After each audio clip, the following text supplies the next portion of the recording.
नमस्कार, मैं जितेंद्र चतुर्वेदी। जब इस बात को लेकर चर्चा हो रही हो कि कर्नाटक में मुख्यमंत्री कौन होगा, डीके शिवकुमार को वादे के मुताबिक कुर्सी मिलेगी या फिर सिद्धरामैया ही उस पर जमे रहेंगे, और फिर यह बात हो रही हो कि राहुल गांधी ने तो बड़ा भारी दावा कर दिया है कि प्रधानमंत्री नरेंद्र मोदी की सरकार वो साल भर में गिरा देंगे, ऐसे दौर में जब अखबार और तमाम एक तरह से कहा जाए कि मंच इसको उठाने में लगे हुए हों, उस समय में जो बड़ी महत्वपूर्ण खबर है जिसकी अनदेखी हो रही है वो है प्रधानमंत्री की सुरक्षा से जुड़ी हुई। ये ध्यान रखिएगा कि पीएम दुनिया के उन राष्ट्राध्यक्षों में शुमार हैं जिनको लेकर थ्रेट जो है वो बहुत हाई रहता है। ऐसे समय में अगर कोई ऐसी घटना होती है तो उस बाबत बड़ी प्रमुखता से उठाया जाना चाहिए और उस पर चर्चा होनी चाहिए, क्योंकि दुनिया की कुछ ताकतें हैं जो प्रधानमंत्री नरेंद्र मोदी को हिलाना चाहती हैं। वो कई तरह के हथकंडे अपना चुकी हैं, जिसमें डेमोक्रेसी खतरे में है, फिर बांग्लादेश के जरिए प्रयोग करने की कवायद हुई, पाकिस्तान के जरिए प्रयोग करने की कवायद हुई, तमाम तरह की कवायद हो चुकी है। फिर कवायद नरेशन गढ़ने की हुई जिसके ज़रिए ये जो नरेंद्र मोदी की सरकार है इसको सत्ता से बेदखल कर दिया जाए। 24 का तो चुनाव माना ही जाता है कि बाहरी ताकतें ही लड़ रही थी। जिस तरह से सोशल मीडिया पर एल्गोरिदम सेट हो रहा था वो सारी चीज़ें दरअसल उसी मुहिम का हिस्सा थी। ऐसे समय में जब पीएम की सुरक्षा में चूक हो तब मामला बहुत बड़ा हो जाता है। और ये ध्यान रखिएगा कि ये पहली बार नहीं हुआ है, इससे पहले भी पीएम की सुरक्षा में चूक हो चुकी है। इसलिए ये खबर बड़ी है, लेकिन ताज्जुब होता है कि इस खबर पर चर्चा न्यूनतम होती है, जबकि होनी चाहिए, क्योंकि वो भारत के प्रधानमंत्री हैं। तो कहाँ चूक हुई, कितने लोग नपे, एनआईए को क्यों उतारा गया, ये तमाम सारी बातें हैं जिस पर हम लोग चर्चा करेंगे। और साथ ही साथ ये जानने की कोशिश करेंगे कि साहब क्वाड की तो बैठक हुई है। अब ये क्वाड की बैठक से जो हमारे पड़ोस में हैं, जो अपने आप को ड्रैगन कहते हैं, वो क्यों इतना परेशान है, और फिर उनके पैसों पर पलने वाले यहाँ जो चंपूगिरी कर रहे हैं वो क्यों परेशान है। देखिए, यूँ तो मैं ऐसी शब्दावली का प्रयोग करता नहीं, लेकिन जो नीचता का स्तर हो गया है उसके बाद में कई चीज़ें होती हैं ना, वो बर्दाश्त के बाहर हो जाती हैं। तो खैर, मैं उस शब्द को वापस लेता हूँ, चंपूगिरी वाला। सीधे बात करते हैं कि क्वाड वाला मसला क्या है, फिर हम आएंगे पीएम की सुरक्षा का। वो मामला बड़ा है। आप में से कई लोग अभी कहेंगे कि हमने तो पढ़ा नहीं। बजाते जाकर इसको देखिए, हिंदी में लिखिएगा, देवनागरी में पीएम की सुरक्षा, आपको खबर आ जाएगी। ठीक, पहले भी इसके हुआ था संघाई में। अभी क्वाड पे हम लोग आते हैं, हिंदुस्तान में जो हुआ। देखिए, क्वाड जो है ना, एक तरह से इकोनॉमिक कोऑपरेशन के लिए बना था, लेकिन वो एक तरह से कहें कि वो स्ट्रेटेजिक है, उसमें मिलिट्री भी है। और इस बात से जो ड्रैगन है, अपने आप को ड्रैगन होने का दावा करता है, दुनिया की महाताकत होने का, महाशक्ति होने का दावा करता है, वो डरा हुआ है। और इसीलिए वो भारत को आंख दिखा रहा है, भारत से कह रहा है कि आप हमारे मामले में दखलंदाजी मत करिए। हमारे एक दर्शक ने कहा कि आप कहाँ से ये खबर ले आए। मेरा उनसे ये विनम्र अनुरोध है कि आप खबरें देखिए। और दूसरी चीज़, कई लोग कहते हैं कि हमने कहीं पढ़ा नहीं। भाई, अगर मेन स्ट्रीम मीडिया उठा ही रही होती तो ये वैकल्पिक जो मंच खड़ा हुआ है ये क्यों खड़ा हो पाता। तो मेन स्ट्रीम मीडिया और जिन्हें आप बड़ा निष्पक्ष मान रहे हैं वो अपने हिसाब से खबरें उठाते हैं और छोड़ देते हैं। ठीक है, तो क्वाड का जो मिलना हुआ उसके ठीक पहले ये जो खलबली मची चीन में, वो देखिए सामान्य बात नहीं है, क्योंकि वो समझ गया है कि वो जिस भारत की घेराबंदी करने का सपना पाले हुए बैठा है, दरअसल उस भारत ने उसी को घेर लिया है। करना कुछ नहीं है। दलाई लामा जो हैं वो अपने यहाँ रहते हैं, यानी हिंदुस्तान में, और वो कह रहे हैं। तो ये समझ रहा है चीन कि हमारी जो है ठीक से सुताई होने वाली है। और देखिए, सुताई या कुटाई उसका मतलब ये नहीं होता कि सेना जाकर लड़े।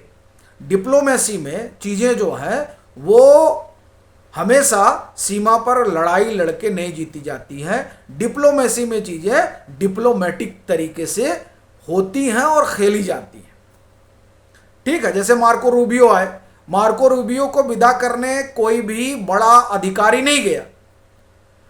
अब कोई भी बड़ा अधिकारी नहीं गया तो वो अमेरिका को संदेश दे दिया गया कि भाई देख लो, उड़ो मत। आए थे क्वाड में, ठीक है, बहुत अच्छी बात है, विदेश मंत्री आए थे, अमेरिका के विदेश मंत्री, तो क्या फर्क पड़ना है। तो डिप्लोमेसी में संदेश दिया जाता है, मारपीट नहीं की जाती है। तो क्वाड की जो बैठक हुई और जिस तरह से बांग्लादेश को, पाकिस्तान को धीरे से समझाया जा रहा है और ग्रेट निकोबार में अपना पोर्ट बनाया जा रहा है, वो सारी चीज़ें इनको परेशान कर रही हैं और मालाबार एक्सरसाइज फिर होने वाली है। तो ये बातें जो हैं ये इनके लिए बहुत ठीक नहीं है। इसीलिए क्वाड की जो यहाँ बैठक हुई हिंदुस्तान में वो बड़ी मायने रखती है।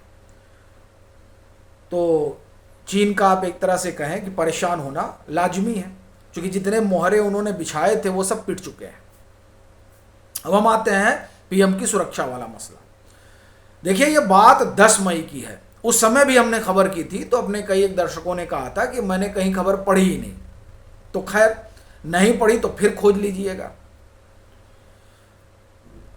आर्ट ऑफ लिविंग का कार्यक्रम था, पीएम को वहां जाना था। आप जानते हैं कि पीएम एसपीजी प्रोटेक्टी है। एसपीजी प्रोटेक्टी जब कहीं जाते हैं तो पूरी सुरक्षा जो है वो उनको हैंडओवर कर दी जाती है। और वहां देखिए कि स्थानीय प्रशासन की इतनी बड़ी चूक रही कि जिलेटिन की छड़ें पाई गई। ये बहुत बड़ी चूक है पीएम की सिक्योरिटी में। साहब, इसीलिए एनआईए को भेजा गया, जरा जाइए तमाम तरह के एंगल खंगालिए, क्योंकि वो भारत के प्रधानमंत्री हैं, वो एंगल खंगाले। अभी जो खबर आई है वो खबर बता रही, देखिए 3 घंटे पहले पीएम के वहां पहुंचने से 3 घंटे पहले, नहीं 3 किलोमीटर पहले जिलेटिन की जो है छड़ें मिली। तो ये आप देखिए किस तरह का जो है हीला हवाली होती है। और ये मामला बेंगलोर का है। इसके पहले भी एक बार हुआ था तो मामला फिरोजपुर का था, पंजाब का। तब वहाँ चरणजीत सिंह चन्नी हुआ करते थे। अब ये जो चूक हुई है, इस चूक में देखिए क्या हो रहा है। और ये ध्यान रखिए कि इस तरह की चूक नहीं होनी चाहिए। आप देखिए कि किस तरह से कई ऐसे राष्ट्राध्यक्ष हैं जिनके ऊपर हमले हुए हैं। डोनाल्ड ट्रंप को ही देख लीजिए। अभी मुझे लग रहा है ये प्रेस कॉन्फ्रेंस में, मतलब मुश्किल महीना भर नहीं हुआ होगा जब वो प्रेस कॉन्फ्रेंस में ही गोली चल गई थी और फिर उनको लेके भागा गया तमाम सारे लोगों को। तो इसलिए जो है थ्रेट परसेप्शन बड़ा है पीएम के लिए। संगाई वाला किस्सा आपको याद ही है। अब देखिए क्या हुआ है। कर्नाटक के बेंगलुरु दक्षिण में 6 पुलिसकर्मियों को सस्पेंड कर दिया, 6 लोग नप गए हैं। यह कार्रवाई 10 मई को प्रधानमंत्री नरेंद्र मोदी के शहर दौरे के दौरान बेंगलोर के बाहरी इलाके में जिलेटिन की छड़ें मिलने की घटना के संबंध में एसपी के आदेश पर की गई है। ठीक है साहब। बेंगलुरु दक्षिण के पुलिस अधीक्षक ने बताया कि इस घटना का पता प्रधानमंत्री के दौरे की सुबह तब चला जब उनके आगमन से पहले सुरक्षा जांच की जा रही थी। ठीक है साहब। अब डीआईजी साहब कह रहे हैं उस रेंज के कि प्रधानमंत्री नरेंद्र मोदी के आगमन से पहले जांच के दौरान फुटपाथ के किनारे 2 जिलेटिन की छड़ें मिली थी। यह मुख्य कार्यक्रम स्थल से करीब 3 किलोमीटर दूर था जहां प्रधानमंत्री मोदी को पहुंचना था। ठीक है साहब। देखिए, इस तरह की लापरवाही तो नहीं हो सकती है ना, क्योंकि वो भारत के प्रधानमंत्री हैं और पीएम की सुरक्षा को तो बड़ा गंभीरता से लिया जाना चाहिए। पीएम हूं भाई। तो ये जो चूक है वो आप देखिए कि कितनी बड़ी है। और जिस तरह के पीछे घटनाक्रम रहे हैं उस घटनाक्रम को देखिए कैसे कैसे रहे। और फिर भारत के प्रधानमंत्री कितना ज़्यादा थ्रेट जो है पीएम पर। भाई सबके तो निशाने पर है, क्योंकि अकेला व्यक्ति है जिसको तमाम कोशिश उखाड़ने की हो रही डीप स्टेट के जरिए, लेकिन वो उखड़ नहीं रहे। आपको एक और बड़ा महत्वपूर्ण उदाहरण देता हूं। 10 नवंबर 2025 को लाल किले पर जो धमाका हुआ, आप देखिए उसमें जो तमाम तरह की रिपोर्ट आ रही है, वो रिपोर्ट क्या बता रही है? उस रिपोर्ट के मुताबिक उनका इरादा बहुत बड़ा था, वो ड्रोन से कर सकते थे हमला। और आप बताइए, ड्रोन से हमला करते तो पीएम की सुरक्षा फिर कंप्रोमाइज हो जाती। अब लग रहा है कि वो दरअसल सिर्फ दिल्ली को दहलाने के लिए नहीं हुआ था, या फिर कई जगहों पर सीरियल ब्लास्ट के लिए वो लोग तैयारी नहीं कर रहे थे।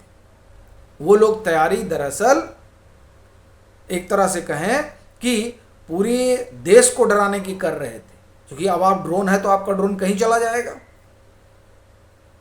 तो आप समझिए कि किस तरीके का थ्रेट परसेप्शन है, और किस तरीके का थ्रेट है, और किस तरीके की चूक है जो नहीं होनी चाहिए। बाकी आप लोगों की क्या राय है, ज़रूर साझा करिएगा।